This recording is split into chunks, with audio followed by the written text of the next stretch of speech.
মসজিদ শান্তির ঘর। মসজিদ শান্তির ঘর। মসজিদের মধ্যে কোনো দলাদলি নেই। এজন্য মসজিদে আসলে মনটা কেমন জানি উজাড় হয়ে যায়, মনের মধ্যে একটা শান্তির বাতাস বহমান হয়ে যায়। আমরা মসজিদে আসলাম, বাড়ির থেকে বের হয়ে যখন মসজিদে আসলাম, মসজিদে ঢোকার পর কিছু নিয়ম কানুন আছে।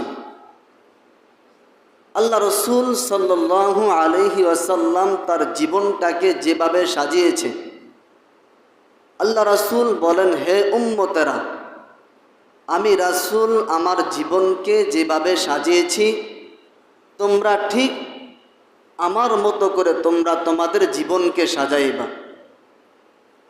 তো মসজিদে প্রবেশ করার সময় আল্লাহ রসুল সাল্লাল্লাহু আলাইহি ওয়াসাল্লাম আমাদেরকে দোয়া শিখিয়েছেন। বিসমিল্লাহি ওয়াসসালাতু ওয়াসসালামু আলা রাসূলিল্লাহ আল্লাহুম্মা ইফতাহলি আবওয়াবা রাহমাতিক।